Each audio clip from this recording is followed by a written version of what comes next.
नमस्कार स्टूडेंट्स, मैं डॉक्टर सुदेश चौधरी आप लोगों का फिज़िकल केमिस्ट्री यूट्यूब चैनल में स्वागत करती हूँ। हम लोग बीएससी सेकेंड ईयर की थर्मोडायनेमिक्स फर्स्ट जो यूनिट फर्स्ट है वो स्टडी कर रहे थे, जिसमें हमने ए पार्ट स्टडी कर लिया। अब हमारा बी पार्ट आ रहा है थर्मोकेमिस्ट्री। उससे पहले आप लोगों को थर्मोडायनेमिक्स का पूरे वीडियो आपको सीक्वेंस से देखने हैं और उसमें जो जो आपको प्रॉब्लम्स है वो मुझे कमेंट करके आप बताओगे, ताकि मैं आप लोगों की प्रॉब्लम सोल्व कर सकूं। अब हम स्टडी करेंगे अगला जो नेक्स्ट पार्ट है वो है थर्मोकेमिस्ट्री। इस थर्मोकेमिस्ट्री में जो जो टॉपिक्स हम स्टडी करने वाले हैं वो मैं आप लोगों को बता रही हूँ। Standard state, standard enthalpy study करेंगे। उसके बाद जो है थर्मोकेमिस्ट्री के बहुत सारे लॉज हैं, जिसमें हैस लॉ ऑफ हीट और उसकी एप्लीकेशन स्टडी करेंगे। Heat of reaction constant volume पे निकालेंगे और कांस्टेंट प्रेशर पे। कांस्टेंट वॉल्यूम की फॉर्म में जब हम स्टडी करेंगे तो ई की इंटरनल एनर्जी चेंज की फॉर्म में निकालेंगे, और कांस्टेंट प्रेशर की फॉर्म में जब हम स्टडी करेंगे तो एंथैल्पी की फॉर्म में इसको निकालेंगे। उसके बाद टाइप्स ऑफ एंथैल्पीज़ हैं, जिस तरीके की हम रिएक्शंस करते हैं, यदि उनकी एंथैल्पी में जो भी चेंजेस होते हैं हम उसी के बेस पे उसका नाम रख दिया जाता है। और उसमें आपके सिलेबस में जो मेंशन करके दिया हुआ है वो न्यूट्रलाइजेशन एंथैल्पी है। वैसे हम बहुत सारे और टाइप की भी एंथैल्पी स्टडी करेंगे, लेकिन आपके सिलेबस में जो मेंशन किया हुआ है वो न्यूट्रलाइजेशन एंथैल्पी है। उसके बाद बॉन्ड डिसोसिएशन एनर्जी स्टडी करेंगे, और इस एनर्जी को, बॉन्ड डिसोसिएशन एनर्जी को हम बहुत और डाटा दिए हुए रहेंगे आपको, थर्मोकेमिकल डाटा। उन डाटाओं को यूज़ करते हुए इन बॉन्ड डिसोसिएशन एनर्जी का कैलकुलेट करेंगे हम। और अगला सबसे लास्ट टॉपिक है किरचॉफ इक्वेशंस, जिसमें टेम्परेचर का इफेक्ट एंथैल्पी पे किस तरीके से पड़ता है ये निकालेंगे। Means del H upon del T की वैल्यू फाइंड आउट करेंगे कि टेम्परेचर चेंजेस पे उनकी एंथैल्पी में क्या चेंजेस आएगा, वो स्टडी करेंगे। और वो किसके अकॉर्डिंग आएगा? किरचॉफ इक्वेशंस के अकॉर्डिंग। ये हैं आपके थर्मोकेमिस्ट्री में टॉपिक्स। इन टॉपिक्स से आपको कभी मिक्स क्वेश्चन भी बन जाता है। जो हमने फर्स्ट पार्ट पढ़ा था उसमें से भी क्वेश्चन उठाए जाते हैं, और इनमें से छोटी छोटी डेफिनेशंस डाल दी जाती हैं। इसलिए हमें पूरी यूनिट पढ़नी ज़रूरी होती है। कई बार जो पेपर बनता है वो इस तरीके से पेपर बनता है कि ऊपर वाले पोर्शन में से क्वेश्चन उठाया और नीचे वाले में से भी क्वेश्चंस उठाए। इसलिए अभी हमारे पास टाइम है और हम पूरी यूनिट को अच्छे से स्टडी करेंगे। ये वाला जो थर्मोकेमिस्ट्री है, इसमें जो भी आप कंपटीशन एग्ज़ाम्स दोगे उन एग्ज़ाम में भी इनसे रिलेटेड क्वेश्चंस आपके आएंगे। सबसे पहले थर्मोकेमिस्ट्री होती क्या है इसकी डेफिनेशन स्टडी करेंगे। जब कोई भी दो सब्सटेंस आपस में रिएक्शंस करते हैं या कंबाइन होते हैं और उसके बाद वो प्रोडक्ट बनाते हैं, तो या तो हीट रिलीज होगी इनमें या हीट अब्जॉर्ब की जाएगी। कोई भी केमिकल रिएक्शन हो रही है, ये केमिकल रिएक्शंस में या तो हीट अब्जॉर्ब होगी या हीट रिलीज होगी। ऐसा क्यों होता है? कोई भी केमिकल रिएक्शन जब होती है तो उसमें कुछ नए बॉन्ड बनते हैं और पुराने बॉन्ड टूटते हैं। हमें पता है कि बॉन्ड तोड़ने के लिए हमें एनर्जी देते हैं और बॉन्ड फॉर्मेशन में एनर्जी रिलीज होती है। अब डिपेंड करता है कि बनने वाले बॉन्ड में जो दी गई एनर्जी है उसकी वैल्यू ज़्यादा है, या जो बॉन्ड फॉर्म हो रहे हैं उनमें रिलीज एनर्जी की वैल्यू ज़्यादा है। इसके आधार पे हम इन रिएक्शंस को दो पार्ट में डिवाइड करते हैं, एक्सोथर्मिक और एंडोथर्मिक रिएक्शंस। तो थर्मोकेमिस्ट्री की डेफिनेशन है कि फिज़िकल केमिस्ट्री की वो ब्रांच जिसमें हम किसी भी रिएक्शंस में होने वाली एंथैल्पी चेंजेस की स्टडी करते हैं, वो क्या कहलाती है? थर्मोकेमिस्ट्री। थर्मोकेमिस्ट्री फिजिकल केमिस्ट्री की वो ब्रांच है जिसमें हम किसी भी केमिकल रिएक्शंस में होने वाले हीट चेंज की क्वांटिटी की स्टडी की जाती है, वो क्या कहलाती है? थर्मोकेमिस्ट्री। डेफिनेशन क्या है? The branch of physical chemistry deals with the quantity of heat change during the chemical reaction is known as thermochemistry. इसमें दो तरीके की रिएक्शंस मिलती है हमें, एक्सोथर्मिक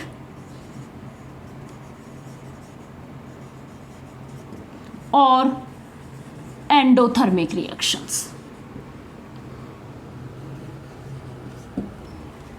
एक्सोथर्मिक और एंडोथर्मिक रिएक्शंस, जब हीट रिलीज होती है वो रिएक्शंस एक्सोथर्मिक रिएक्शंस कहलाती हैं।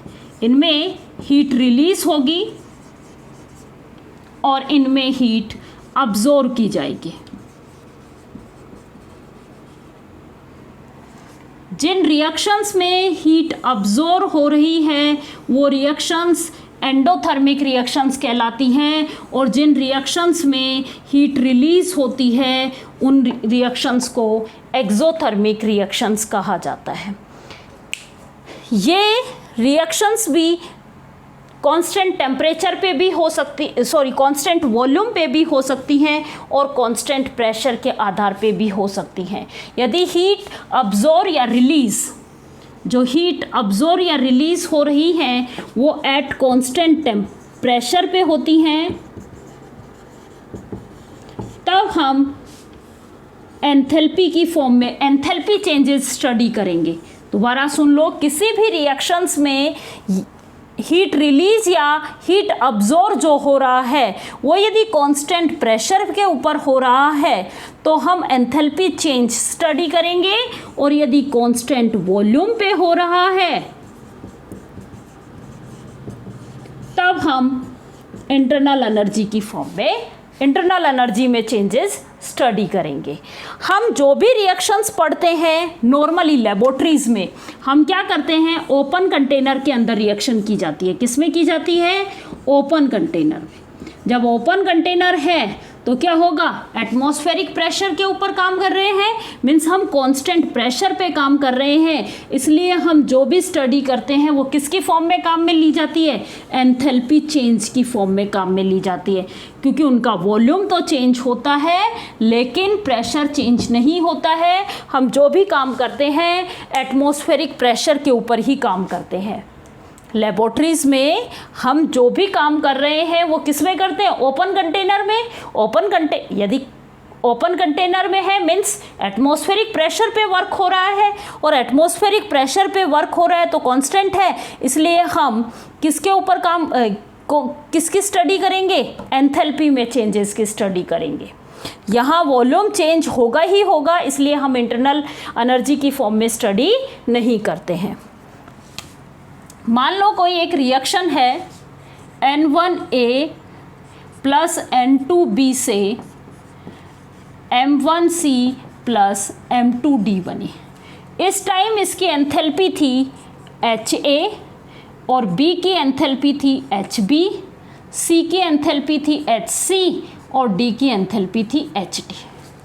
तो एंथैल्पी चेंज नहीं, सॉरी, पहले निकालेंगे हम टोटल एंथैल्पी ऑफ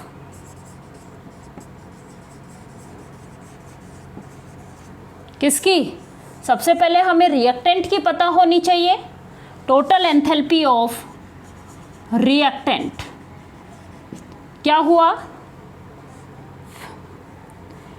एक मॉलिक्यूल की एंथैल्पी HA है, कितने नंबर ऑफ मोल्स हैं? N1, तो क्या होगा? N1HA प्लस कितना होगा?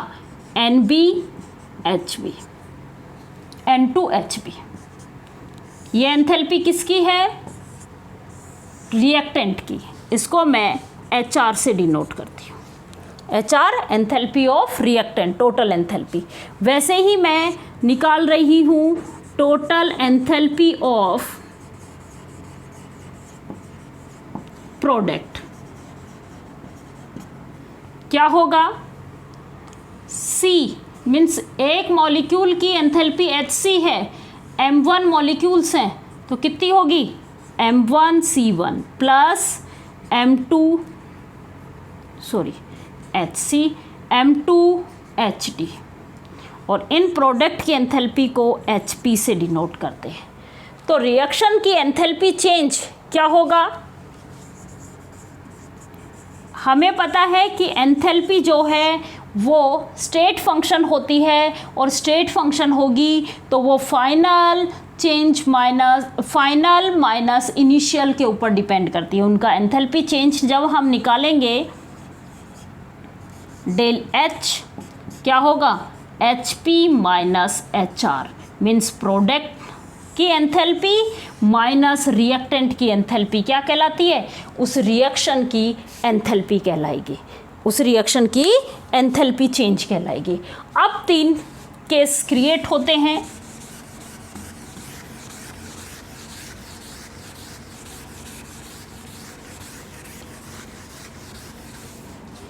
ये हो सकता है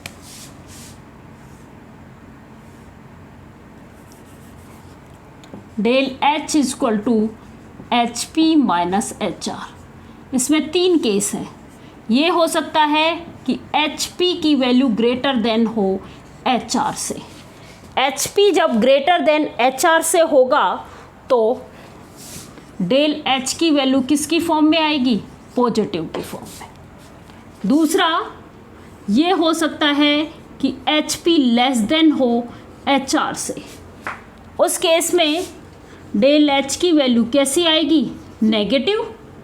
और तीसरा केस क्या हो सकता है कि HP इक्वल टू हो HR, और उस केस में डेल H क्या बन जाएगा? 0। ये हमारे पास 3 केस आते हैं। इन तीनों केस के आधार पे हम इनको एंडोथर्मिक, एक्सोथर्मिक और थर्मोन्यूट्रल रिएक्शंस कहते हैं। देखो ये कैसी रिएक्शन हुई? जिसमें हीट में कोई भी चेंजेस नहीं हुए, मीन्स हीट चेंज नहीं हो रहा है, वो रिएक्शंस क्या कहलाएंगी? थर्मोन्यूट्रल रिएक्शंस कहलाएंगी। क्या कहलाएंगी? थर्मोन्यूट्रल रिएक्शन। जिसमें डेल H की वैल्यू पॉजिटिव होती है, उसमें हीट अब्जॉर्व की जाती है। हीट अब्जॉर्व है, और हीट अब्जॉर्व वाली कौन सी रिएक्शन होंगी? Endothermic reactions. तो ये रिएक्शन कौन सी है? Endothermic reaction. और ये रिएक्शन कौन सी है? Exothermic reaction. ये थे इनके टाइप्स।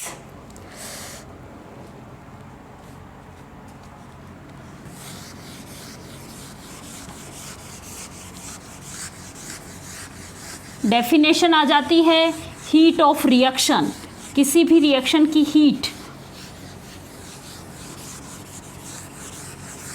क्या कहलाएगी? प्रोडक्ट की हीट माइनस रिएक्टेंट हीट क्या कहलाती है? उस रिएक्शन की हीट कहलाएगी। प्रोडक्ट की हीट माइनस रिएक्टेंट की हीट क्या कहलाती है? रिएक्शन की हीट कहलाती है। उसके बाद आता है अगला जो टॉपिक है वो थर्मल इक्वेशन है।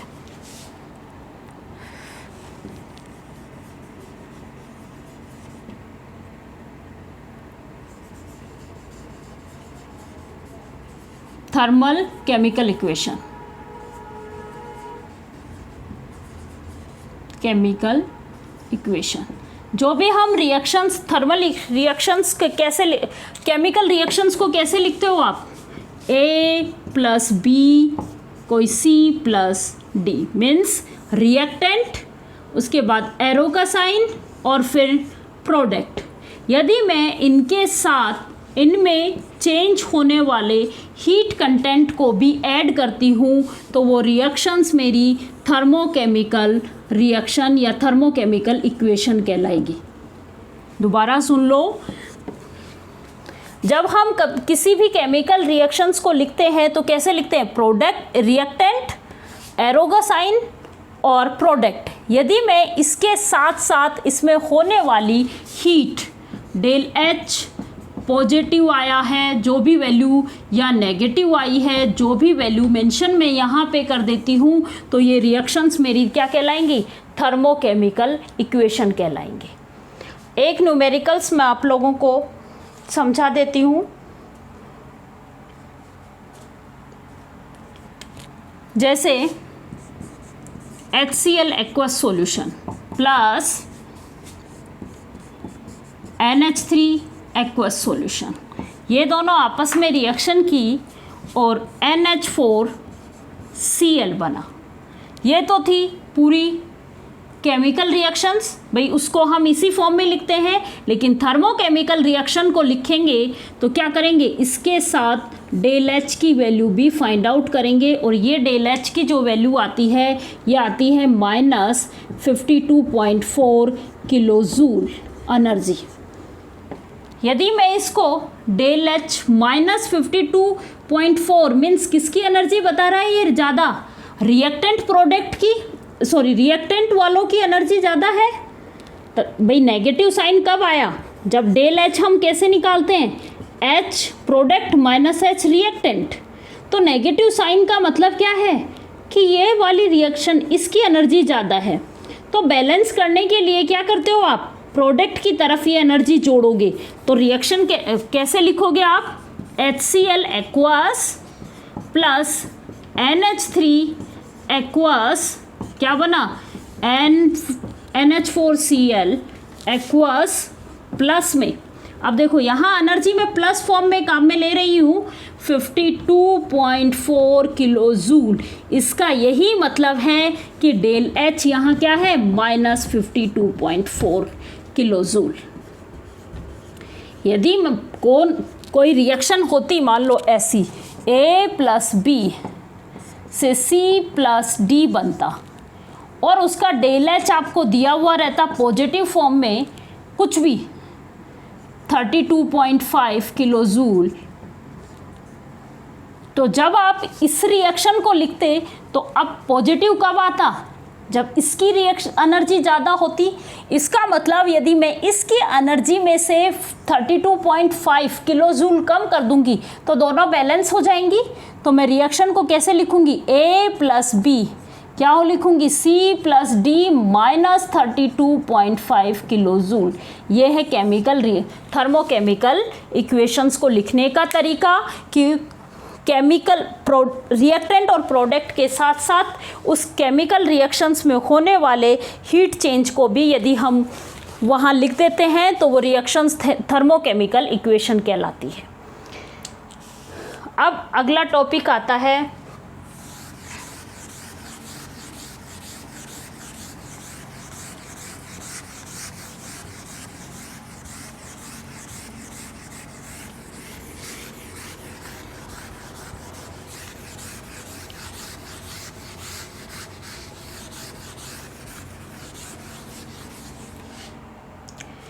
heat of reaction at constant temperature and pressure.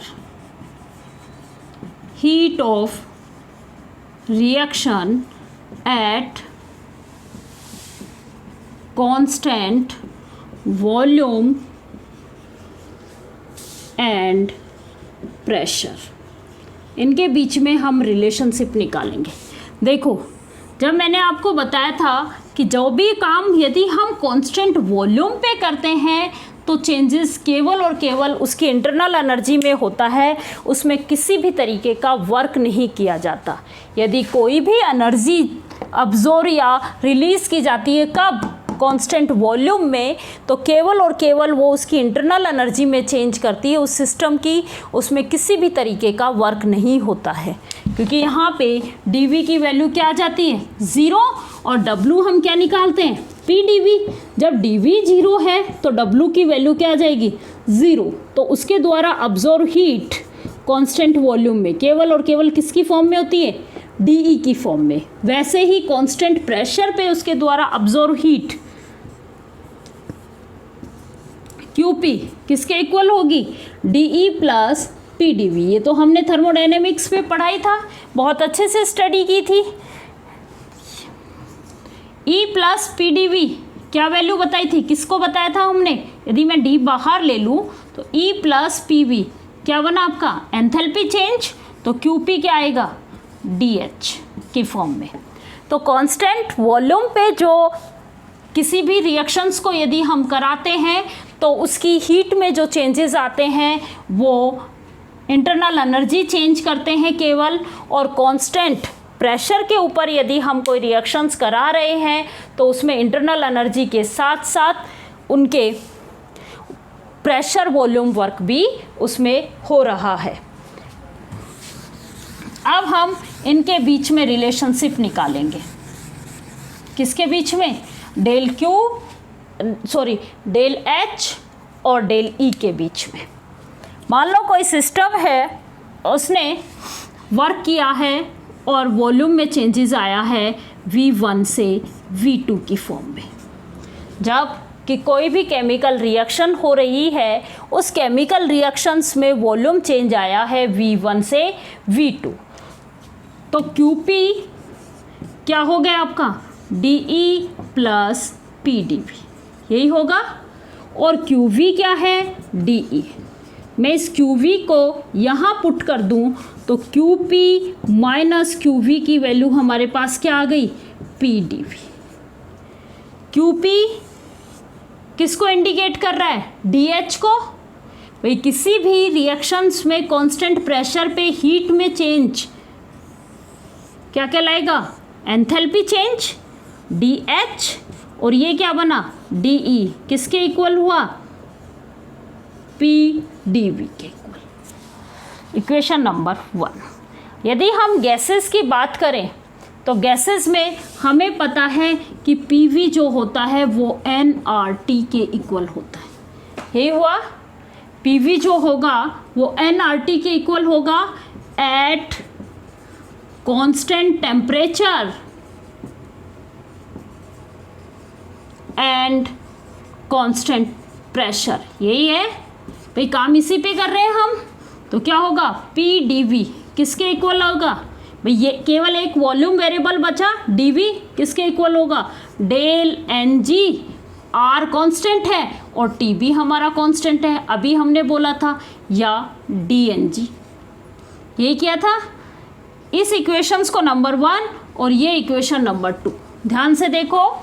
PV होता है nRT, मैंने कहा कांस्टेंट टेम्परेचर और कांस्टेंट प्रेशर, प्रेशर कांस्टेंट है तो PdV इसमें चेंजेस केवल वॉल्यूम में चेंजेस होगा। इसको हम डेल से भी दिखा सकते हैं और D से भी दिखा सकते हैं। D का मतलब केवल और केवल यहाँ पे स्टेट चेंज के दौरान जो चेंज हो रहा है उसी को इंडिकेट कर रहा है और कोई मतलब नहीं है। तो PdV की वैल्यू यहाँ से क्या आ गई भाई, R constant as it is लिखा, कोई भी चेंज नहीं होगा, टेम्परेचर कांस्टेंट कोई भी चेंज नहीं है, T लिखा है, और N चेंज होगा, वेरिएबल है, इसलिए dNG। तो DH माइनस DE की वैल्यू क्या आ गई, मैं इसको यदि D से या डेल से एक ही बात है, डेल NG RT, इस RT को आप पहले लिख दो, del H minus del E किसके इक्वल हुआ RT डेल NG, या del NG RT। Del H की वैल्यू क्या बनी यहाँ से, del E plus del NG RT, ये इक्वेशन आई। हीट ऑफ रिएक्शन, दोबारा सुन लो, heat of reaction constant volume पे और कांस्टेंट प्रेशर पे हम इसको कैलकुलेट कर रहे हैं। मान लो कोई सिस्टम है या कोई रिएक्शन है जिसमें इनिशियल वॉल्यूम V1 था और फाइनल V2 है, तो डेल V क्या हो गया आपका V2 minus V1, means volume में चेंज हम डेल से दिखाते हैं। QP क्या होता है डेल E प्लस PdV। अब QP कांस्टेंट प्रेशर पे हीट किसकी फॉर्म में डिनोट करते हैं हम, एंथैल्पी चेंज। QP जो है वो एंथैल्पी चेंज डेल H से दिखाते हैं और QV को किस फॉर्म में दिखाते हैं, इंटरनल एनर्जी चेंज। तो इन दोनों का डिफरेंस किसके इक्वल होगा, PdV के इक्वल। यहाँ से भी इस इक्वेशन से भी निकाल सकते हो, यहाँ डेल H लिख दिया मैंने, यहाँ डेल E है plus PdV, P del V. अब gas equation PV equal to क्या होता है, एनआरटी। पीवी इक्वल टू क्या होगा, एनआरटी। यदि मैं कांस्टेंट टेम्परेचर और कांस्टेंट प्रेशर पे इस इक्वेशंस का डिफरेंशियल करूं या चेंजेस फाइंड आउट करूं तो क्या होगा, पी डीवी किसके इक्वल होगा, del N G R T. मैंने एन जी क्यों लगाया, केवल नंबर ऑफ मोल्स जो चेंज, क्योंकि ये रिएक्शन किसके लिए एप्लीकेबल है, केवल गैसेस के लिए एप्लीकेबल है, सॉलिड लिक्विड के लिए एप्लीकेबल नहीं है। इसलिए हम नंबर ऑफ मोल्स में भी जो चेंजेस स्टडी कर रहे हैं वो किसके कर रहे हैं, गैस के नंबर ऑफ मोल्स। यदि उसमें कोई सॉलिड होगा तो चेंज नहीं होगा। तो डेल एच की वैल्यू क्या निकल के आई, del E plus del N G R T. अब यहां से वही 3 सिचुएशंस हो सकती हैं। हो सकता है डेल एन जी की वैल्यू कैसी हो, नेगेटिव हो। डेल एन जी क्या कह रहा है कि number of moles of product minus number of moles of reactant, यही है डेल एन जी। नेगेटिव कब होगा, जब रिएक्टेंट के नंबर ऑफ मोल्स ज़्यादा हैं, किससे, प्रोडक्ट से। तो यहाँ पे डेल एच की वैल्यू क्या आ जाएगी, del E minus del N G R T. Means यहाँ पे डेल एच लेस देन होगा डेल ई से। कौन सी कंडीशन में, जबकि नंबर ऑफ मोल्स किसके, प्रोडक्ट के कम है, किससे, नंबर ऑफ मोल्स रिएक्टेंट से, तभी नेगेटिव आएगा। और डेल एच लेस देन होगा डेल ई से। दूसरी सिचुएशन क्या है कि जब number of moles of product ये ग्रेटर देन हो किससे, number of moles of reactant. तो यहां पे क्या आ जाएगा, डेल एन जी की वैल्यू कैसी आ जाएगी, पॉजिटिव। तो डेल एच की वैल्यू क्या होगी, del E plus del N G R T. Means इस एन जी में कुछ, इस डेल ई में कुछ और पार्ट जुड़ने पे डेल एच मिल रहा है, तो क्या होगा, डेल एच ग्रेटर देन होगा डेल ई से। और तीसरी कंडीशन क्या है कि जब दोनों के number of moles of product और number of moles of reactant equal हो जाते हैं, उस केस में डेल एन जी की वैल्यू क्या आ जाएगी, number of moles of product, ये सेकंड सिचुएशन थी और ये third, number of moles of product ये किसके इक्वल हो गए, number of moles of reactant. तो डेल एच की वैल्यू यहाँ पे किसके इक्वल होगी, डेल ई के, क्योंकि यहाँ पे डेल एन जी की वैल्यू क्या आ जाएगी हमारे पास, इस कंडीशन में डेल एन जी क्या बनेगा, ज़ीरो। जब ये ज़ीरो तो आर टी पूरी value, del N G R T की पूरी वैल्यू कैसे बन जाएगी, ज़ीरो। उस केस में डेल एच किसके इक्वल होगा, डेल ई के इक्वल होगा। इससे रिलेटेड आपके आते हैं न्यूमेरिकल्स। मैं आप लोगों को एक न्यूमेरिकल करवा देती हूँ इससे रिलेटेड कि 25 डिग्री सेंटीग्रेड टेम्परेचर पे और 1 एटमॉस्फेरिक प्रेशर पे 1 मोल बेंजीन का कंप्लीट कंबंसेशन हो रहा है। ध्यान से सुनना, 25 degree centigrade temperature means T की वैल्यू कितनी दी है आपको, 25 डिग्री सेंटीग्रेड। प्रेशर की हमें ज़रूरत नहीं क्योंकि del N G R T, दो ही तो चीज़ें ज़रूरत है। आर गैस कांस्टेंट है, हमें तो क्या चाहिए, डेल एन जी की वैल्यू, डेल और टी की वैल्यू। टी दिया हुआ है, 25 डिग्री सेंटीग्रेड टेम्परेचर पे रिएक्शन हो रही है, कोई बेंजीन का कंबंसेशन करा रहे हैं, 1 मोल benzene.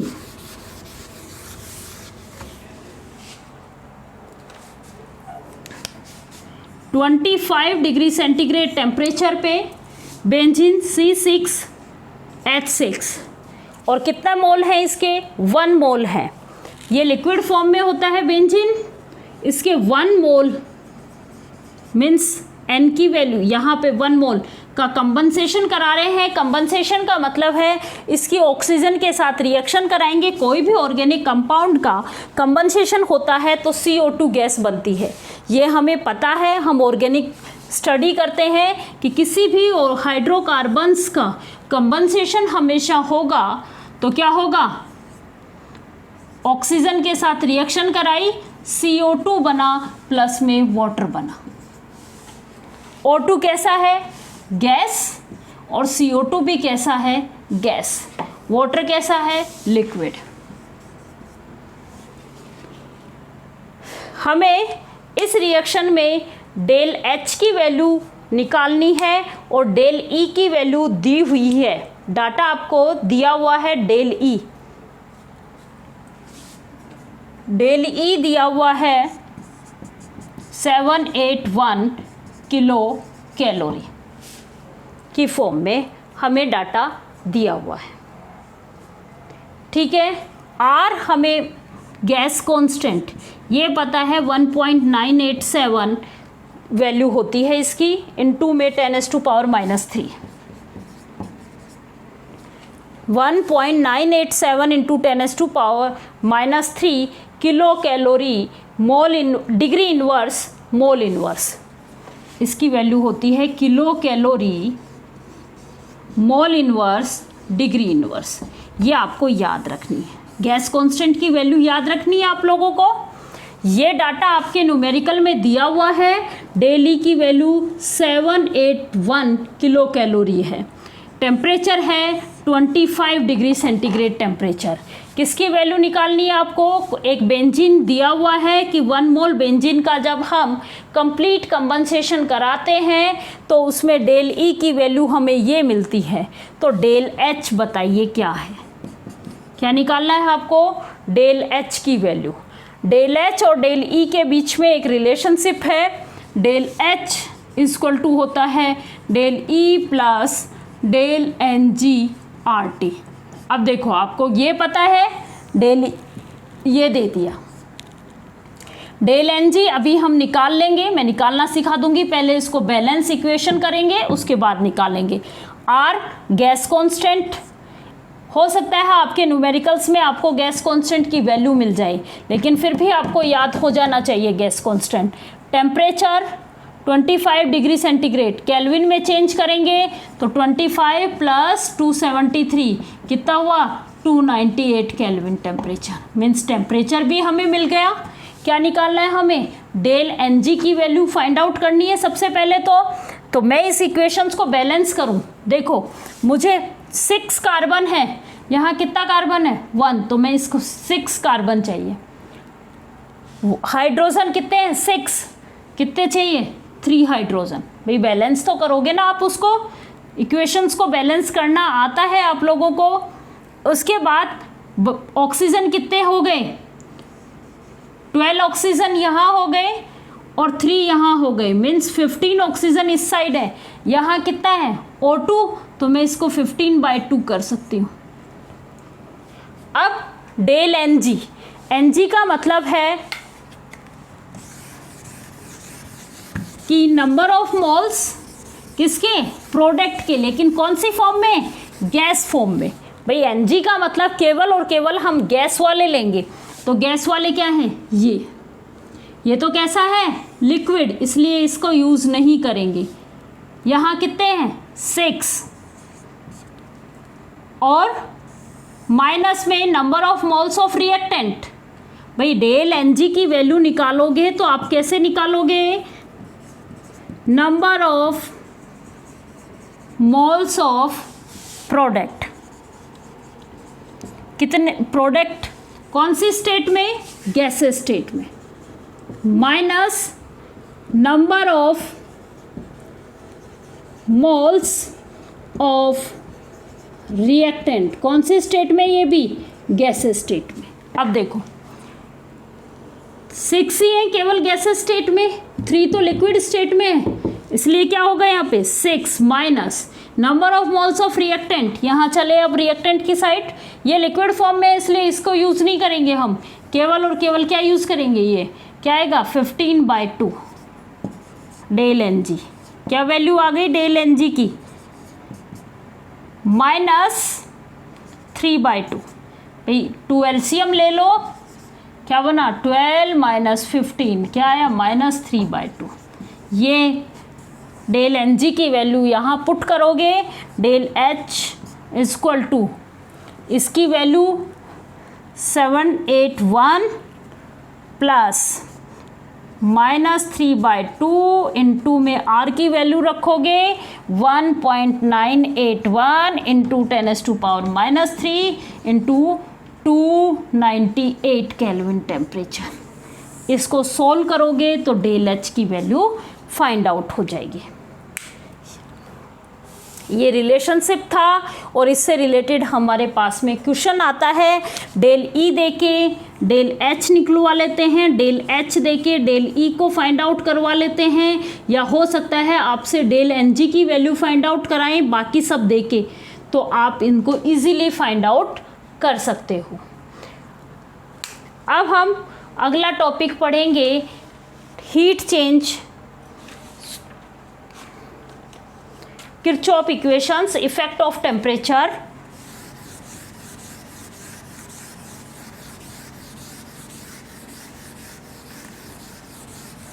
Effect of temperature on enthalpy change.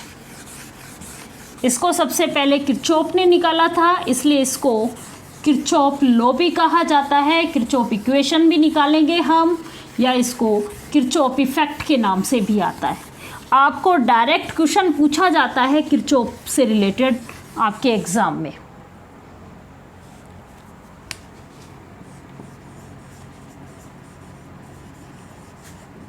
Kirchhoff equation, effect of temperature on the heat of reaction,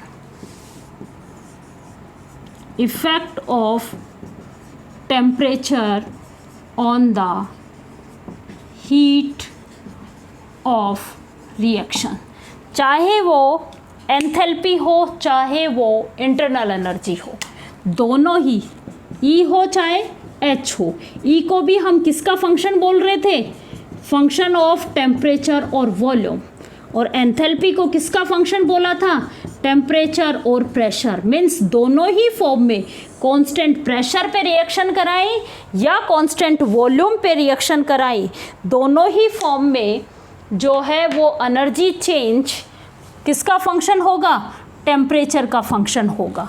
चाहे कांस्टेंट प्रेशर पे काम हो रहा है, चाहे कांस्टेंट वॉल्यूम पे काम हो रहा है, रिएक्शन की जो हीट है वो किसकी फंक्शन होगी, टेम्परेचर का फंक्शन होगी। मान लिया हमने कोई एक रिएक्शन कराई, इस रिएक्शन में ए से बी कोई प्रोडक्ट बना, यहाँ पे उसकी एंथैल्पी चेंज, एंथैल्पी जो थी वो एच ए थी और यहाँ पे उसकी एंथैल्पी एच बी थी। तो डेल एच कैसे निकालोगे आप, डेल एच कैसे होगा, H B minus H A. भाई ऐसे ही निकालोगे कि कोई एक रिएक्शन हो रही है ए से बी, प्रोडक्ट बना, ए जब रिएक्टेंट था उस टाइम एंथैल्पी एच ए थी, और जब बी प्रोडक्ट बना उस टाइम एंथैल्पी हमें एच बी मिली। तो एंथैल्पी चेंज कैसे निकालोगे, product enthalpy minus reactant enthalpy, H B minus H A. किसके साथ रिलेशनशिप देख रहे हैं हम, टेम्परेचर के साथ रिलेशनशिप। अब यदि मैं ये जो इक्वेशन मिली है, इस इक्वेशंस को मैं टेम्परेचर के रेस्पेक्ट में डिफरेंशियल करूं कांस्टेंट प्रेशर पे, क्योंकि एंथैल्पी किस किस का फंक्शन थी, टेम्परेचर और प्रेशर। हमें प्रेशर का इफेक्ट स्टडी करना ही नहीं, हमें तो किसका स्टडी करना है, टेम्परेचर का इफेक्ट। इसलिए मैं इस इक्वेशंस में जो दूसरा वेरिएबल है उसको कांस्टेंट रखूंगी और पहले वाले वेरिएबल्स के रेस्पेक्ट में इसको डिफरेंशियल करूंगी। तो क्या आएगा, del H upon del T का प्रेशर कांस्टेंट हो। इस इक्वेशंस का मैं डिफरेंशियल कर रही हूँ टेम्परेचर के रेस्पेक्ट में कांस्टेंट प्रेशर पे। क्यों किया, वो बता दिया कि किरचॉफ इक्वेशन जो है वो टेम्परेचर का इफेक्ट ही स्टडी करता है केवल, इसलिए जो दूसरा वेरिएबल है उसको हम एज ए कांस्टेंट की तरह काम में ले रहे हैं। क्या होगा, del H B upon del T at constant pressure minus del H A upon del T at constant pressure. यही होगा भाई, सेम काम यहाँ पे भी होगा। अब जब मैंने आपको हीट कैपेसिटी पढ़ाई थी कांस्टेंट प्रेशर पे, तो Cp की वैल्यू हमने क्या निकाली थी, del H upon del T at constant pressure. Constant pressure पे टेम्परेचर के रेस्पेक्ट में इंटरनल एंथैल्पी चेंज क्या कहलाती है, हीट कैपेसिटी कहलाती है, Cp। यही वैल्यू निकाली थी। तो मैं यदि ये कहूँ Cpb का मतलब है प्रोडक्ट की हीट कैपेसिटी क्या होगी, डेल एच बी। भी प्रोडक्ट की एंथैल्पी चेंज क्या है, एच बी। प्रोडक्ट की एंथैल्पी क्या है, H B upon del T at constant pressure. और C P A means reactant की heat capacity, del H A upon del T at constant pressure. इस equations को number 1 और ये इक्वेशन नंबर 2 और ये 3, इन दोनों से मैं ये value del H B upon del T at constant pressure और del H A upon del T at constant pressure की वैल्यू मैं कहाँ पुट कर दूँ, इस इक्वेशन में पुट कर दूँ। तो क्या बन जाएगा, del H upon del T at constant pressure किसके इक्वल आया, C P B minus C P A. Heat capacity किसकी, प्रोडक्ट की, माइनस हीट कैपेसिटी किसकी, रिएक्टेंट की। तो उनकी हीट कैपेसिटी चेंज हो जाएगा। मैं इसको डेल से डिनोट कर दूंगी, ये आएगा डेल सी पी। यही किरचॉफ इक्वेशन कहलाती है। क्या कहलाएगी, इसी को हम क्या कहेंगे, किरचॉफ इक्वेशन। यदि ये एंथैल्पी की फॉर्म में है, मैं इसको इंटरनल एनर्जी की फॉर्म में लिखती, तो सिमिलरली कैसे लिख देते हम, del E upon del T. अब यहाँ पे क्या कांस्टेंट करती, वॉल्यूम, क्योंकि इंटरनल एनर्जी किस किस का फंक्शन है, टेम्परेचर और वॉल्यूम। तो टेम्परेचर के रेस्पेक्ट में हम चेंजेस देख रहे हैं, तो क्या कांस्टेंट हो जाएगा, वॉल्यूम। और ये क्या बन जाएगा, डेल सी वी। ये दोनों इक्वेशन ही क्या कहलाती है, किरचॉफ इक्वेशन कहलाती है। क्या थी किरचॉफ इक्वेशंस, कि रिएक्शन की हीट में होने वाले चेंजेस किसके रेस्पेक्ट में स्टडी करें, टेम्परेचर के रेस्पेक्ट में स्टडी करें। क्या किया था कि ये दोनों ही किसके फंक्शन होते हैं, टेम्परेचर के फंक्शन होते हैं।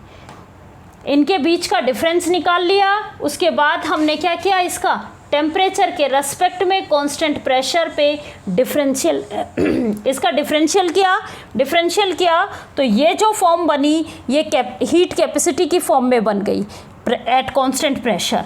तो इसको, ये क्या आया हमारा, डेल सी पी। इस इक्वेशंस को क्या कहा जाता है, किरचॉफ इक्वेशन कहते हैं। आज हम लोगों ने जो स्टडी किया वो 3 पॉइंट्स पढ़े।